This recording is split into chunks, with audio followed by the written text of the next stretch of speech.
time out of your schedule today for our Dynamics NAV Options Available Going Forward webinar. My name is Tess and I'm the facilitator today.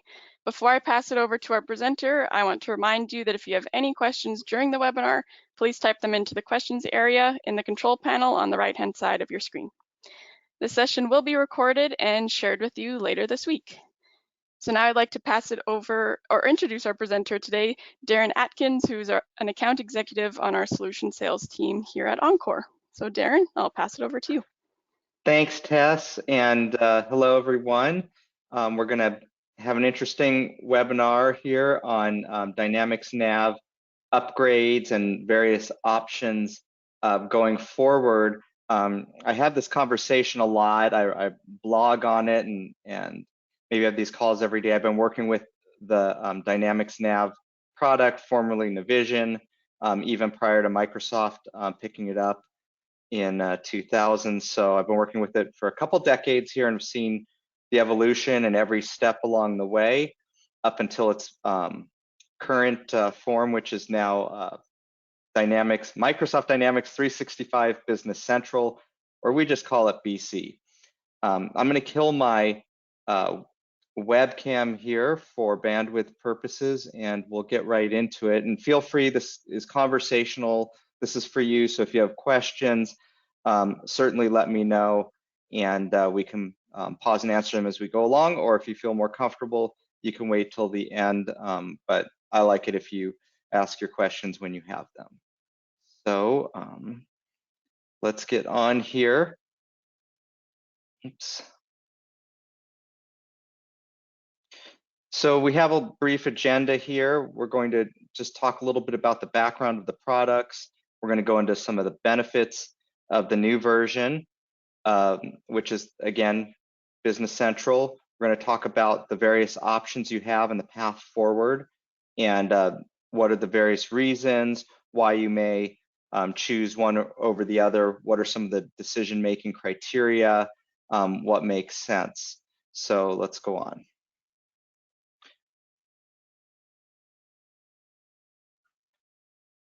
So historically, Microsoft Dynamics NAV or NAV, or as it used to be called Navision originally, developed out of Denmark, had something called Cal code in it, or client application language.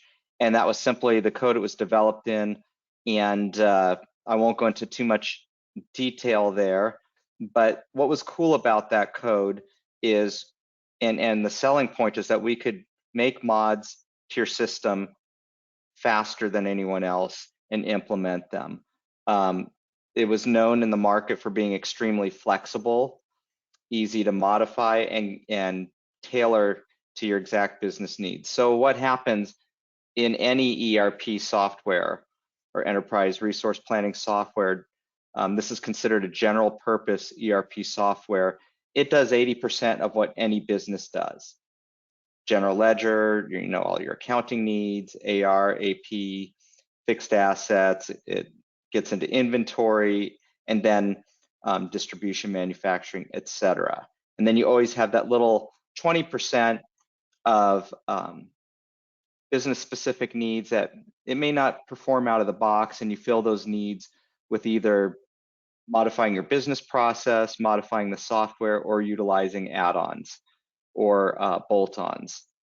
So let's talk a little bit about that. So that 20%, you'll have companies often modifying the software. I mentioned it was very flexible, so a lot of the customers on Dynamics NAV got in there because of its flexibility and the ability to quickly modify it, whereas maybe other software did not possess those capabilities. But just because you can doesn't mean you should. What happened is that over time, it was found that a lot of these customizations created some degree of software bloat, made it more costly to upgrade, because then those customizations, if you're modifying base Dynamics NAV, some of those mods could conflict with future versions that Microsoft would release and take extra time to perform upgrades. So we can talk a little bit more about that later on. But you also have ISV add-ons. ISV just stands for independent software vendor. So that means another publisher other than Microsoft, excuse me, or some independent created an add-on to fill a need in the software. What happens is sometimes those add-ons don't necessarily stay in step with the new versions and so on and so forth, and could potentially have conflicts or other issues. But you had a large number of very good add-ons out there that filled a variety of business needs that the general purpose ERP software did not. The other issues here is there's cost and time to perform CUs, which are cumulative updates and upgrades. So a cumulative update is anything. Microsoft releases these once a month. I think it was starting with version NAV version 2016 or 2017, but they release these every month, and a cumulative update contains service packs, enhancements, fixes, patches, security updates, etc., all packaged up in one. But they take time to implement. Not everybody implements them every month, just maybe by exception if there was something coming up with their software and it was indicated that one of the cumulative updates solved that issue, then you could go ahead and apply it. And then a cumulative update, let's say you're on NAV 2017, cumulative update 23, it will contain all the cumulative updates that came before it. What else here? Technical debt. We can talk a little bit about that. So the longer you wait to upgrade, you're accumulating technical debt. And what does that mean? So that means inefficiencies with the software, maybe slows, it's not compatible with other technology. Your risk is increasing, and what I mean about that is risk increases with the ability to support the software. People may become less knowledgeable. In other words, new people coming in, technical resources may not know as much about the older versions. They're trained on the newer versions. There can be issues with server software and other compatibility and interoperability, and we can get into that again later, but just wanted to give you an example of what technical debt might consist of. Security risks, etc. Life cycle mainstream and extended support.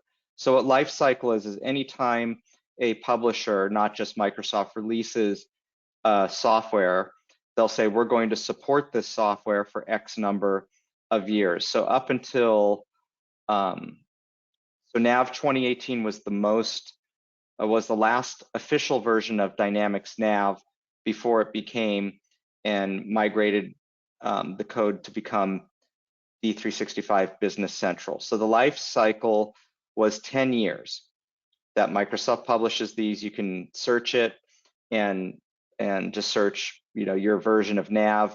If it's NAV 2017, life cycle or life cycle policy, and it'll give you the dates.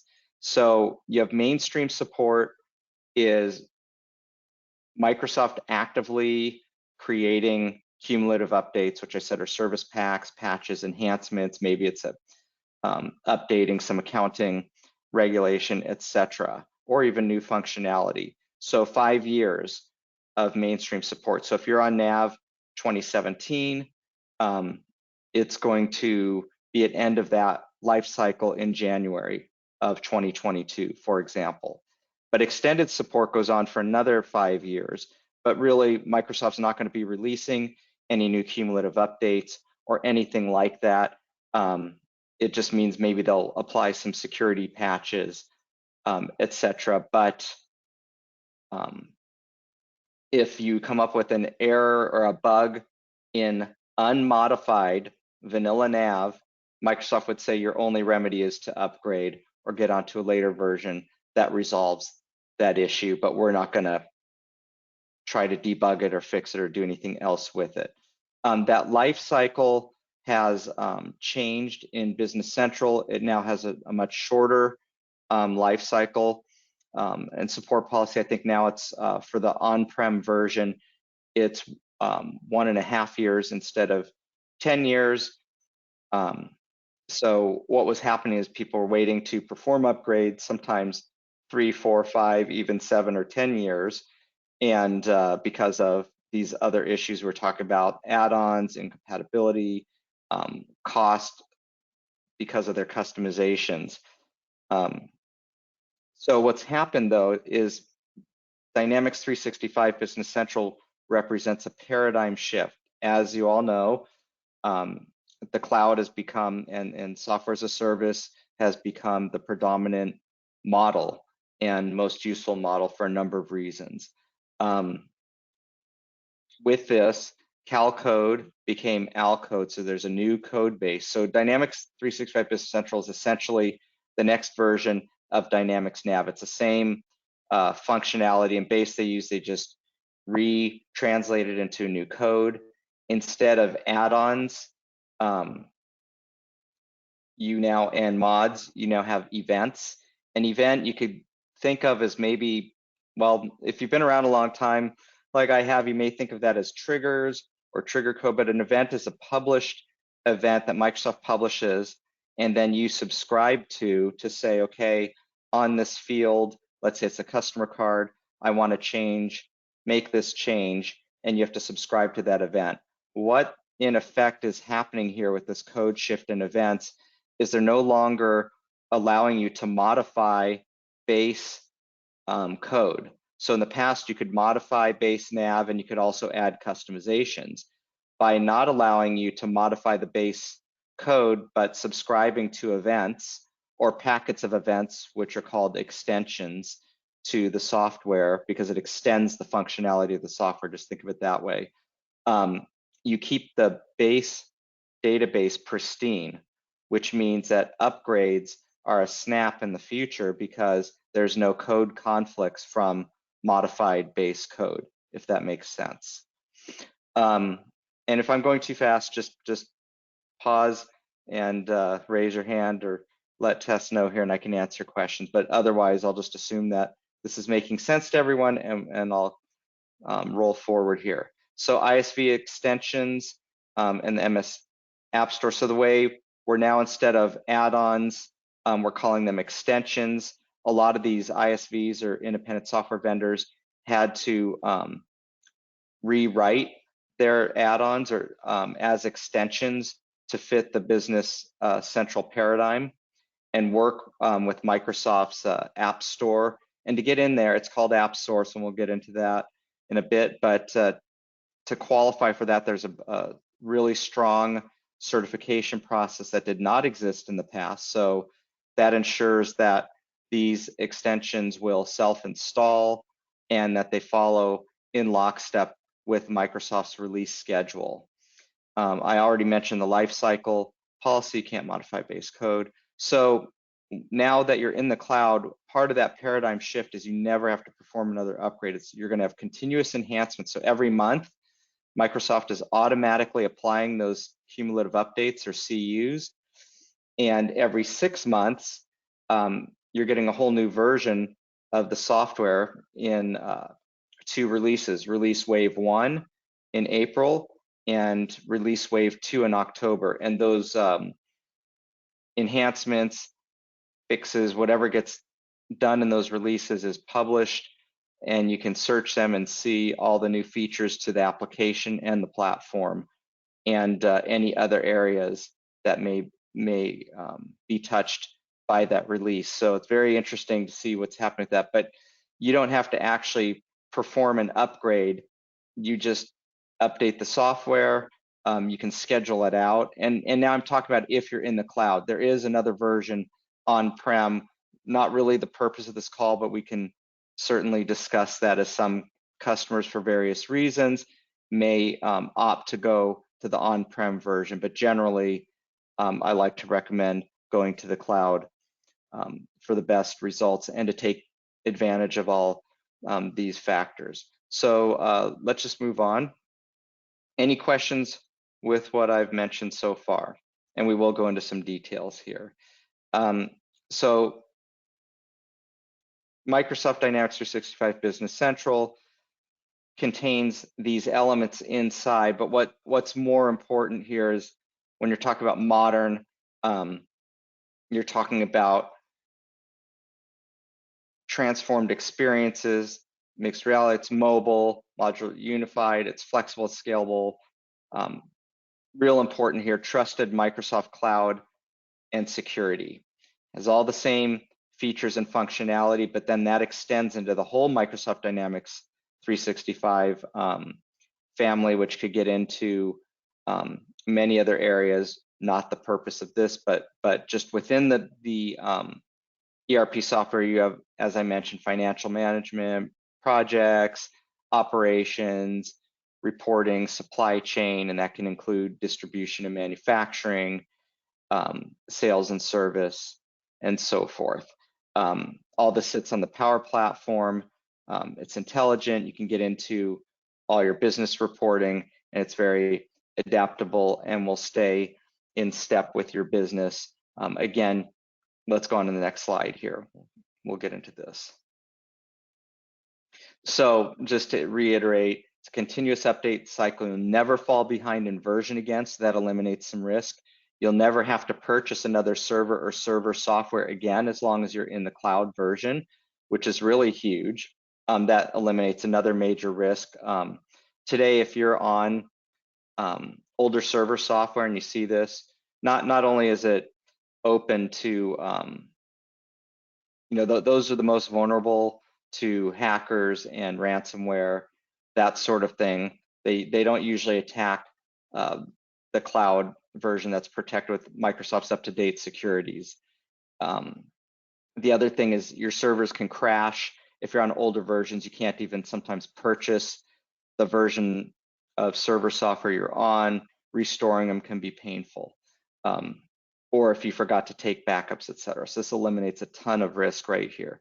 Never perform a large, costly upgrade again. So this is the last upgrade you have to do.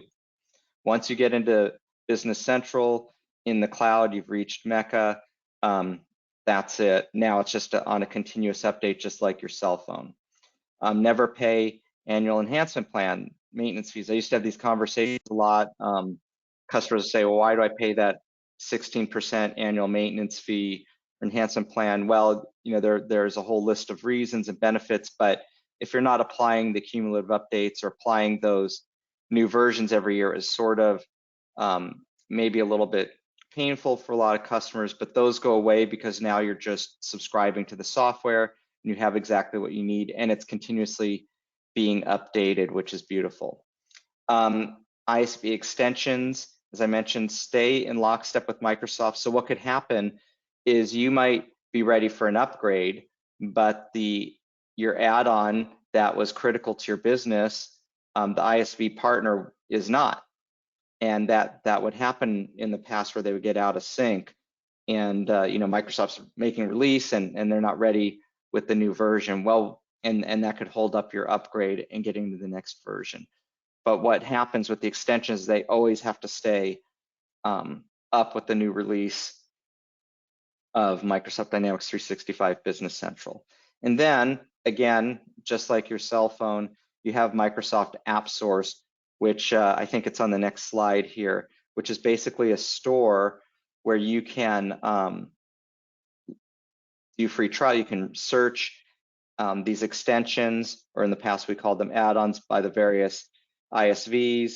You can filter in various ways, so you can search anything specifically by categories, by ISVs. There's free trials, there's demo videos, there's all kinds of things, and there's even ratings. But most importantly is to be on there.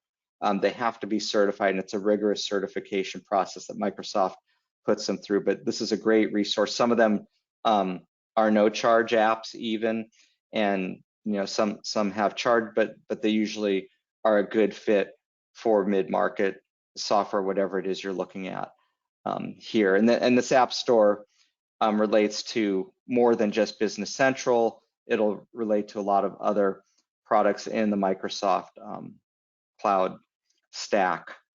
Okay. Darren, before we move on, we do have someone who's raised their hand. So Sure.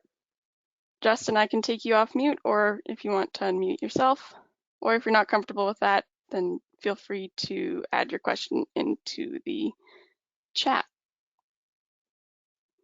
I'll unmute you if you'd like to ask your question. Yeah, thanks. Sorry, I couldn't do it myself there. I just had a question about what you were talking about earlier about the customizations. What does an upgrade mean for our existing custom integrations that we have with NAV? So I will go into that, but that's a really good question. What happens in an upgrade? And I'm going to go over the different scenarios because there are different ways to get to the final product. But one path is in an upgrade scenario. If you have customizations and you may choose to keep them or not.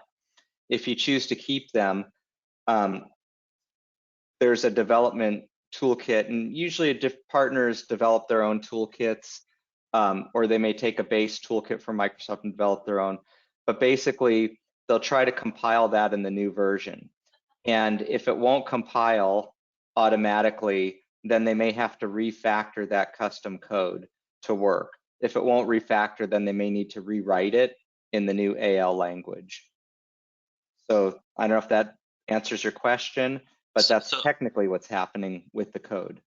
Right. So for example, like if our Workday system is integrated with our NAV system now, when we upgrade, in theory, it should carry forward.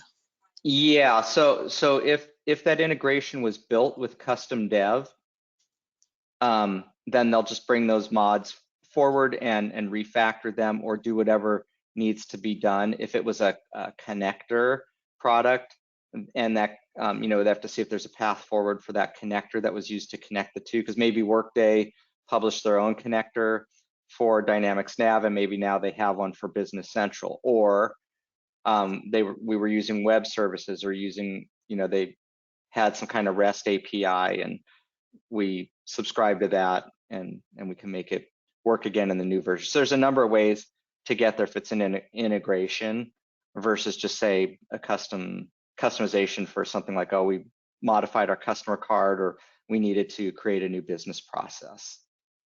Okay, thanks. Sure. Good question. Okay. I think I covered this slide pretty well. So let's now talk a little bit more about the benefits of Business Central.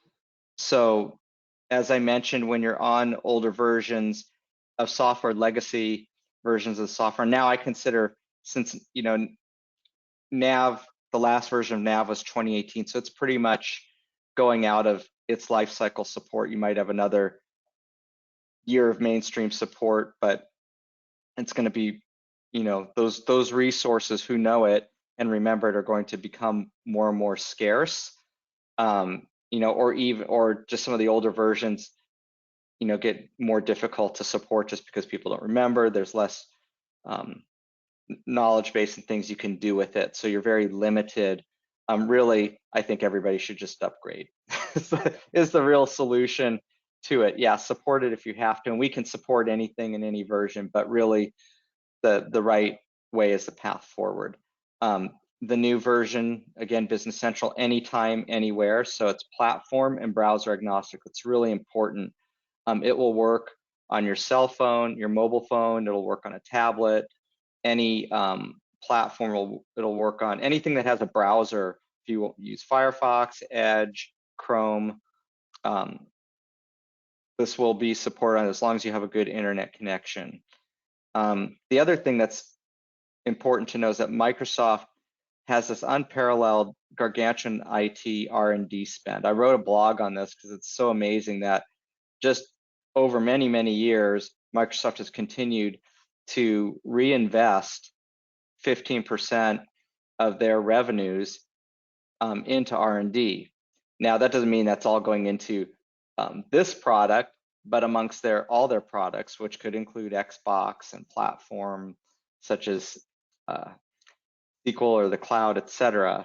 But that amounts to right now approximately $19.3 billion annually. So you have a really good guarantee that they're going to continue to develop and push their product forward and keep it in lockstep with modern technology. So really great message thing there. And you don't see that with a lot of smaller publishers, can't always afford to do that. Or just maybe a larger publisher may not be investing that much back into their product lines. Better together with Microsoft. So the big message from Microsoft is interoperability. And what's happening is that you can use this with your tools that you're already familiar with, such as Microsoft Office, which includes Word, Excel, PowerPoint, Teams, which a lot of people are taking advantage of. You can leverage Power BI and Power Apps. And I think that's coming up in the slide pretty soon here. So yeah, we can just see this, and we'll go over this slide is really key. And usually in our software demos, we'll go over this in detail. But you can see in the center here, you have Microsoft Dynamics 365, and that represents a whole host of different products from the ERP, and we have an enterprise level as well as mid-market, which we're talking about today, which is Business Central.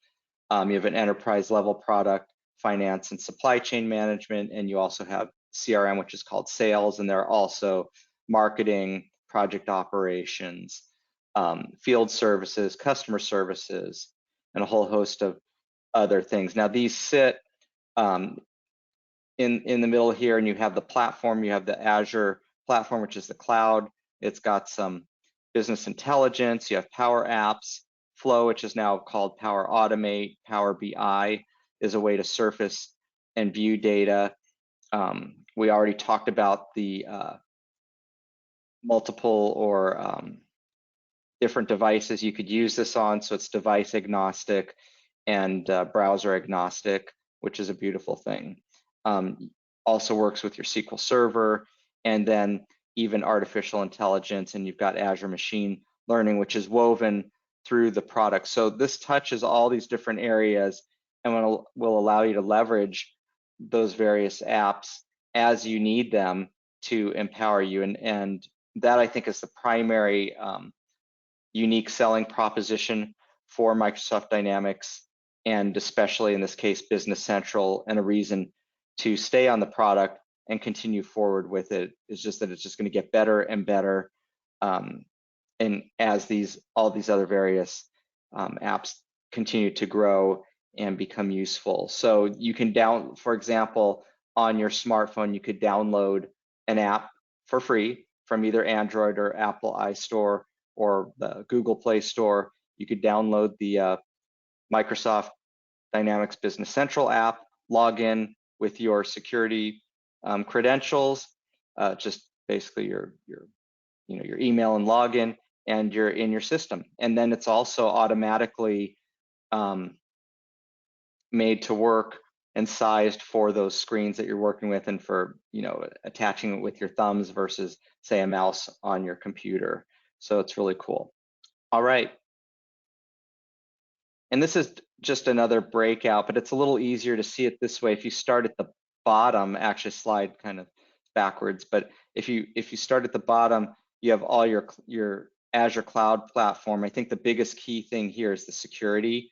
Of course, maybe you need global access, but I think that's really important to understand, is that as long as you're in the cloud, that's probably one of the highest levels of security you can have. And because Microsoft's continuously updating that system, point in time restore, etc., there's a lot of benefit to being in that, not having to purchase your own servers. Microsoft's going to maintain your servers in the background. There's no additional cost for that when you're on Business Central. It's just part of it.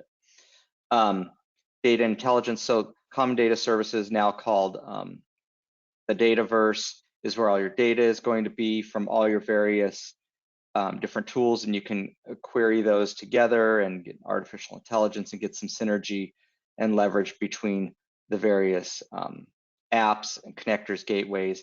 Power Platform, as we mentioned, sits on top of that, so you can quickly spin up your own apps if you don't find anything in the App Store, custom code. With Power Apps is your low code, no code solution, or you could create your own workflows with Power Automate, or surface any sort of data from multiple data sources with Power BI within the app itself. And I say within the app, within Business Central or outside of it. Also increase your productivity with the interoperability with the Microsoft Dynamics 365 Office products that you've come to know and love, such as Excel, et cetera, and then access to the app source or the App Store, and all the ISV extensions. Okay, so let's talk about your different options going forward. So you could upgrade, you could re-implement, or maybe do something in between. But I like to start with the two extremes here for getting onto the latest version of Business Central. So an upgrade here is what I call essentially a technical upgrade, is a lift and shift. So that means we're going to take everything you're doing today, all your data, your master records, customers, items, vendors, all your historical transactional data, all your ISVs, add-ons, extensions, assuming that they've written a path forward for it, or if not, we can solve that another way, all your mods and customizations, and just upgrade everything, bring it all forward onto the new system. And then provide you with some training on what's new, with usually the UI or user interface and any new features. The cool thing about this is that you're already familiar with the NAV underpinnings, or what exists before didn't really change, but the user interface may be a little different for you depending on what version you're coming from. You go through some user acceptance testing, go live, and then a stabilization period. But this is very common. It's a great way to just get on the next version quickly and at a lower cost. Just bring it all forward, and you're not really losing anything. You've got all your data of all your customizations that you had in there from before, but we're just now utilizing the new technology. Let's go on. So the other extreme here is a re-implementation. And I put a little John Lennon quote, "It'll be just like starting over," because that's what I think of in a re-implementation. So yeah, you're getting into the new version of the software, but maybe we're not going to bring over your historical transactional data. Maybe we'll bring over customers, items, and vendors, your chart of accounts, your master records, maybe beginning balances, summarized GL history, but we're not going to bring forward historical transactions. Maybe you'll keep your legacy NAV system running for historical lookup, or maybe we can migrate that to a data warehouse, such as an Azure Data Lake, for example, or leave it behind and just do nothing. Maybe you don't need it. And starting over, maybe we're going to perform some analysis and say, hey, what are your business goals? What are you trying to do? Because we want to start clean, write this, tell us about your business processes and functionality you need.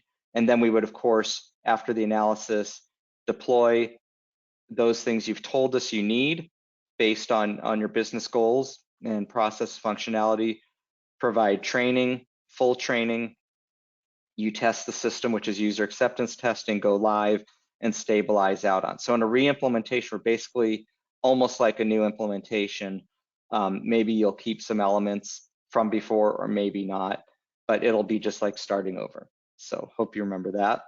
And that's the other extreme, but at the end of the day, you're still on the newest and latest and greatest version of Business Central. It just depends on your goals and what you're trying to achieve. Now, those are the two extremes, upgrade versus re-implement. And we'll go into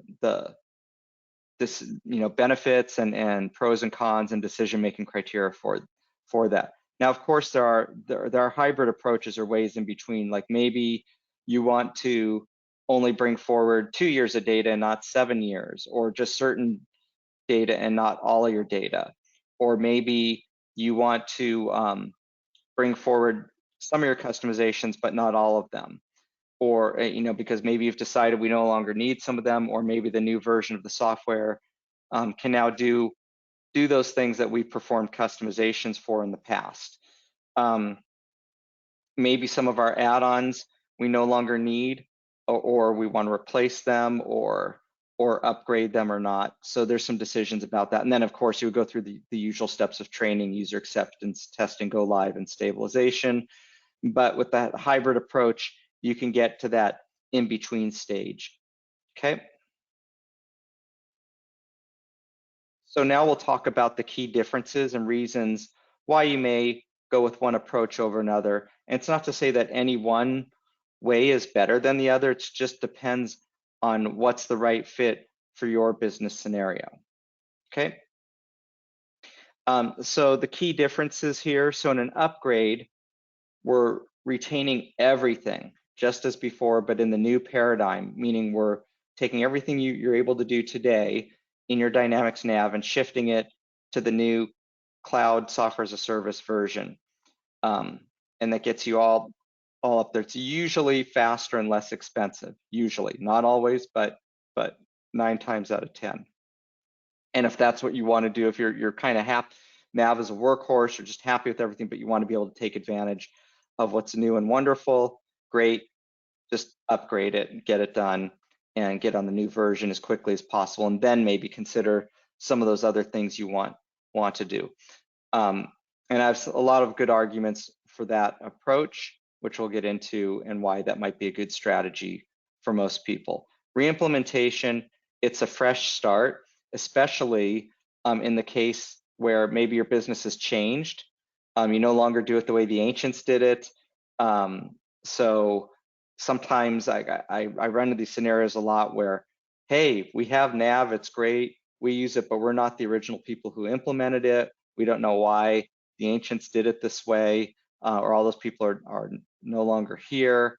There's some things that were kind of strange in there, or maybe we have bad or corrupt data, or things that didn't make sense, or we're just a different business than we were yesterday, or we split off from our parent company or sister company, or there can be all kinds of different scenarios that necessitate this need to just re-implement or just start over, basically.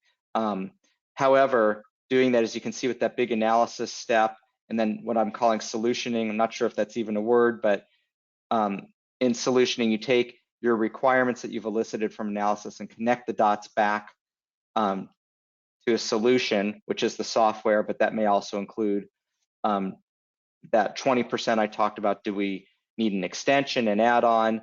Do we need to create a customization, custom code? Can we use a Power App and with a low code, no code solution, or what have you, to fill those gaps in our business requirements that the ERP software does not perform right out of the box?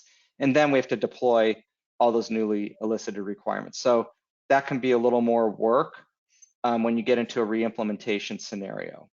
Let's go on here. So we'll talk about the reasons, and I started to already slip into this, which is why I want to get on to this next slide. So in an upgrade, it's really cool because, hey, you retain all your history and customizations. You can't do that if you're going from one software package to another, because the data won't fit and it doesn't work date-wise. There's a lot of technical reasons. So if you go to some other software, or you're coming from some other software onto Business Central, you can't get those historical transactions in there. You can always bring forward the master records, customers, items, vendors, your chart of accounts, but can't get that historical transactional data. And a lot of companies want to retain their history. So in an upgrade, that might be really important. Maybe you have 90% of your customizations you performed were true, filling true gaps that are not filled by the new software. And you need to keep those customizations so we can refactor those into the new code paradigm. You can leverage new technology faster while considering what you want to do differently. So sometimes a lot of customers come to me saying, hey, I just want to start over. Well, in reality, they needed some of these customizations, they need some of these other things.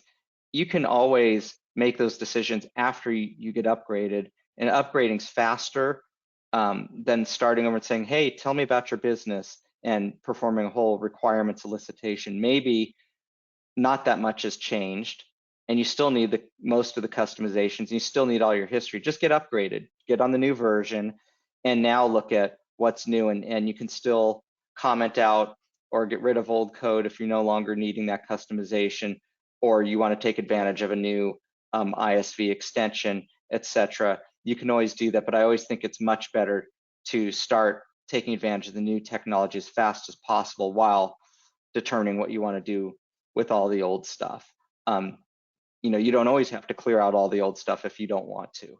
It's more of a mechanical lift and shift, no real analysis or change in business process, less business disruptions. That's really important. One of the largest reasons a lot of companies won't upgrade or wait, instead of upgrading every 3 or 4 years, wait 5 or 7, or until they, the software is about on its last leg or out of support because of business disruption. Hey, we don't want to have, but in this case, in an upgrade, what's happening is we do all the work and perform the upgrade, the data migrations in the background, and the first time you have to touch it is to test. And we hand you a test database, say, okay, beat it up, find things, we'll resolve any issues, and then take you live on a final data migration over a weekend that won't interrupt normal business. Well, unless you're a 24/7 business, we try to choose a time that's least disruptive, and then go live, ensure everything ties out, and you're back to business as usual. But that's the least disruption to your business. May have additional cost of legacy NAV. So in an upgrade, there could be additional cost if you're so far back in versions that, or you have so many customizations that it's creating a lot of work. And that can be a reason that you may want to just start over and re-implement. And we can assess or evaluate that as we get into the process. There may be some issues with ISV add-ons that don't have a path forward. So some of them just said, you know what, they're really large and invasive solutions. And when I say invasive, they modified a lot of the core NAV tables, reports, code units, any of the objects in there, and making it really, really difficult to upgrade. Or they didn't rewrite it for the new version of Business Central, or rewrite it as an extension in the new AL language, or they just didn't create a toolkit to migrate it. So there's no real simple path forward for that. And you either just have to jump to the new version or look at what else is out there in the market. So there may be some issues if that add-on is critical to your business. So reimplementations, using my voice here, so sip here. Reimplementations, they may be less expensive if your business has changed dramatically or legacy NAV has too many jumps. And when I mean jumps, to get to BC, so we make these jumps in the background, they're invisible to you. There is some cost associated with that. So what happens if we have to perform data migrations, you don't have to go through every single version of NAV and BC to get to the latest version of BC, but you do have to jump through a few. But sometimes you get so far back, there are so many jumps that it can become cost prohibitive. So that's one factor that we take a look at. Maybe it's better to re-implement if you just don't require any or all of your past mods and customizations. You really do want to start with a clean slate. So it's an opportunity to start fresh, make new decisions about your business processes, or maybe your past data business processes, the way the ancients did it was just garbage, or you don't understand it, doesn't make sense for the way you operate today. That's a good case for a re-implementation. However, the re-implementation, because of having to pause and perform analysis with key stakeholders and so forth and decision makers, that may represent additional business disruption, more training due to additional analysis and solution steps. Okay. Go on to the next slide. So how do I choose what's right for me? So here are all the decision-making criteria. And this is something I do in my consultations with existing clients or customers, or those who are potential clients and coming to us and saying, hey, I have this legacy NAV system, I want to get on Business Central. What's the best way? What are my options? And so these are the things we'll talk about. Well, what are your business needs, your goals, and requirements today? Has there been any business change since you originally implemented and customized your legacy Dynamics NAV system? Do you want to go? And of course, I'm going to recommend you go to the cloud, but some businesses have a case for staying on-prem. might be some regulatory consideration with their data, or it might just be personal security or understanding of their own systems, or various reasons why they want to control and own that data within their four walls. Otherwise, you could typically you would go to the cloud. Maybe there's some satisfaction. Either you were satisfied with your legacy nav or you weren't, and there's some business fit versus wanting something a little different. So those are some things to consider when moving forward. What is your risk tolerance? So as I mentioned, you have technical debt. So the longer you're on older software, just like your cell phone, you're going to find it's going to get slower and slower, won't be able to handle new content, won't work or play as nicely in the sandbox with other applications you may want to take advantage of. You risk that system crashing and having to restore it. You risk security issues, ransomware, hackers, etc. So what's your risk tolerance, and how you move forward? I mentioned data governance, regulatory compliance. All these things factor into why I might want to upgrade or re-implement. Security, I just mentioned, budget and cost. So again, one way or another, depending on what's in your database, and we analyze that, you may want to go one path or the other. Timing. Maybe you want to re-implement, but that could take 6 to 8 months versus an upgrade that might take 3 to 4 months, or what have you. So those are some things to consider. And then change management. And when I talk about change management, I'm talking about internal, a company's ability to turn on a dime and to accept change to the business. There's a wonderful book called ADKAR, which is an acronym for those steps in the change process. But some people resist change and some embrace it, and it often takes a lot of decision making and agreement and willingness to get that through, and that can be very difficult in certain companies. And so you have to look at your change management and ability to move forward, but that can definitely affect what you do and the decision you make in terms of getting on new software that affects your entire business. Okay. All right, so how can Encore help? What are your next steps? Usually what happens, and when I'm working, as I mentioned, with a customer, is I'll perform a discovery, which is essentially a high-level business analysis. And it's usually a no charge conversation or consultation, but I have these many times a week. And we're going to talk about the data. And what do you have? A lot of data, a little bit of data. You have corrupt data, you have useful data, not useful data. Can you leave it behind? You need to bring it all forward. What's going on with the data? How is it structured, et cetera? What do you need to do with it? Functionality, how are you using your system today? How do you want to use your system in the future? So existing state versus future state. ISV add-ons, what add-ons are you using? Why? What do you need going forward? Are they business critical, etc.? What are your business goals for getting on the new software? And then, as I mentioned, timing. Maybe you're on a short timeline or you have a longer time horizon, but those all play into this decision-making criteria of what you want to do and what can you do in the shortest amount of time at the best cost. So we go through this discovery process, usually initially an hour phone call consultation.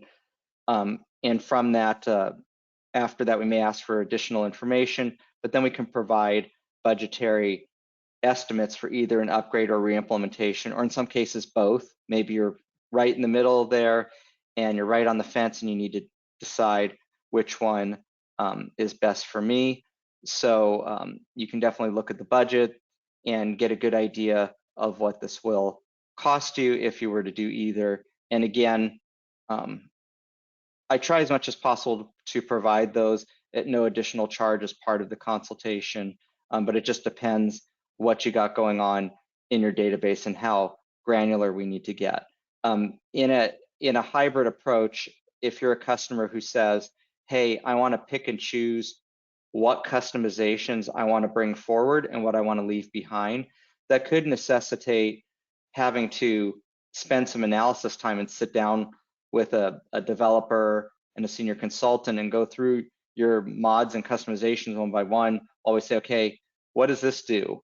How are you using it? Does it do it in the new system? Or let me show you the new system. Well, that can add some cost and time, and which is why I don't always recommend that approach, but some customers really want to be granular and precise with that and eliminate what they no longer need and use this as an opportunity to move forward.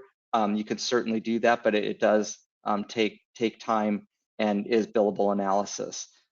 Discuss options and determine what might make the most sense. So again, at the end of the day, we go through this discovery, we get some estimates, and then we can say, based on your specific situation, what's going to make the most sense for you. Should I upgrade? Should I re-implement?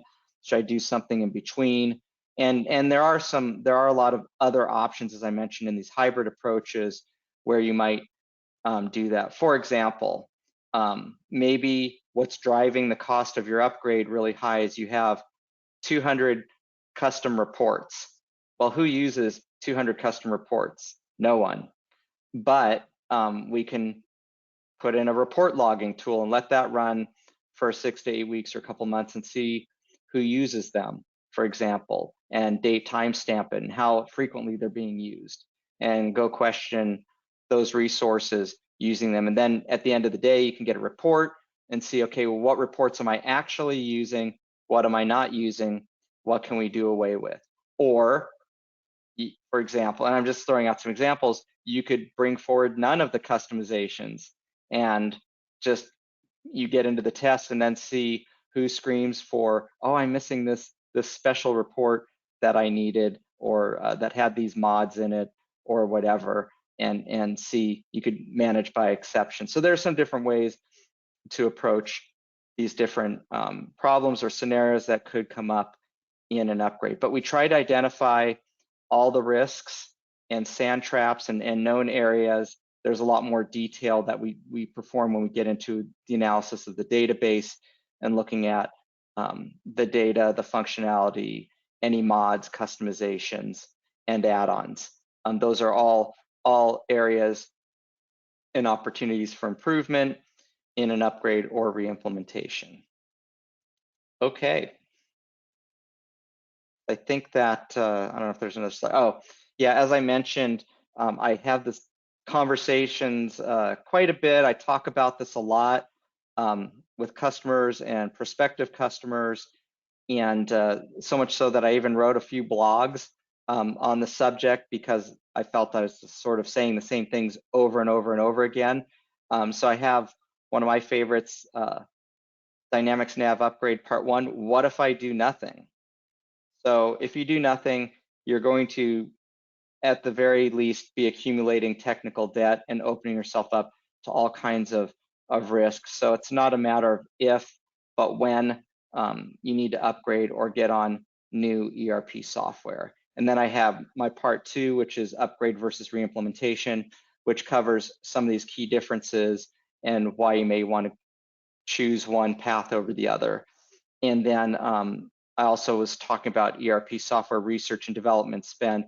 And part of the point of that is you should be looking at, if you're not spending, if you don't have a certain amount of spend in your IT as part of your business or reinvesting back into your own business, you know, that I would consider that a red flag. You really should be taking a cue from Microsoft.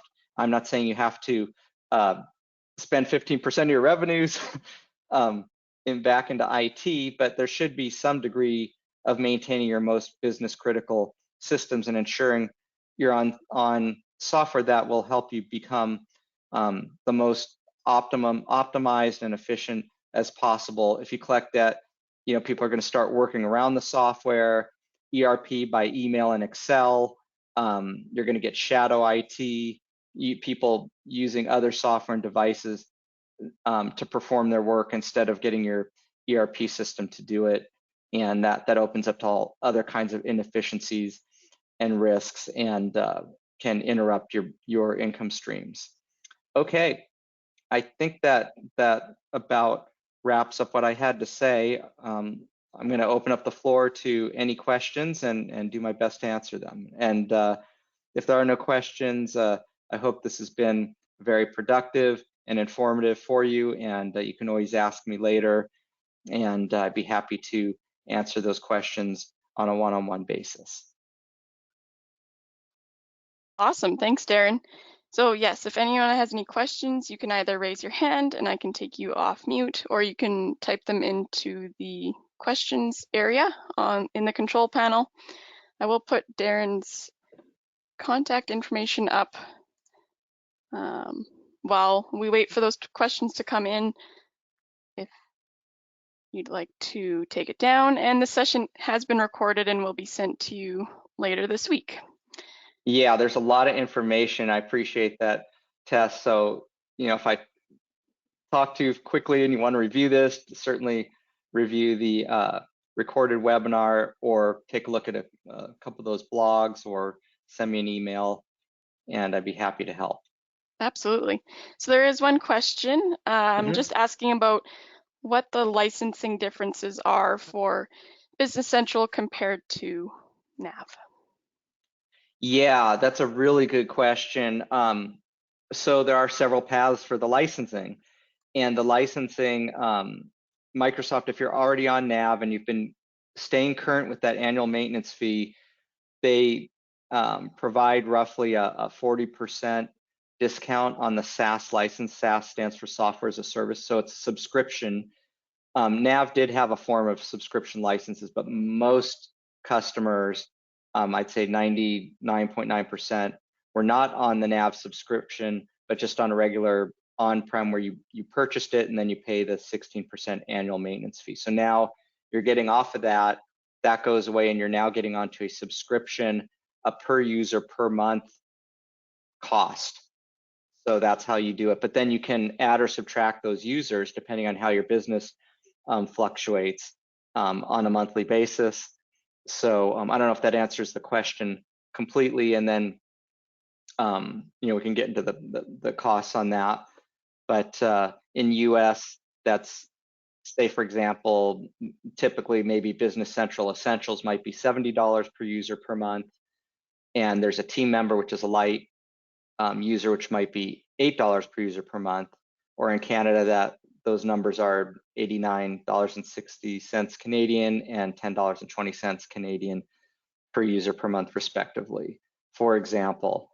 And then Microsoft, as I mentioned, if you're current with maintenance, then going forward, it roughly equates to about a 40% discount on that right now, which they're saying is good for 36 months or 3 years. Thanks, Darren. So, yeah, whole new business licensing model as well, and that's always an interesting conversation. Any other questions? Just another question about, when does support end for NAV 2018? Because you mentioned mainstream support. Yeah, so mainstream, the 5 years of support. So I think, and we'll have to look this up, and you can just search it yourself, but it's probably somewheres around January 2023, I'm guessing, but we can look that up real quick. Matter of fact, I can try to do that now, and I will tell you. Sorry for the delay here, but Dynamics NAV 2018 life cycle.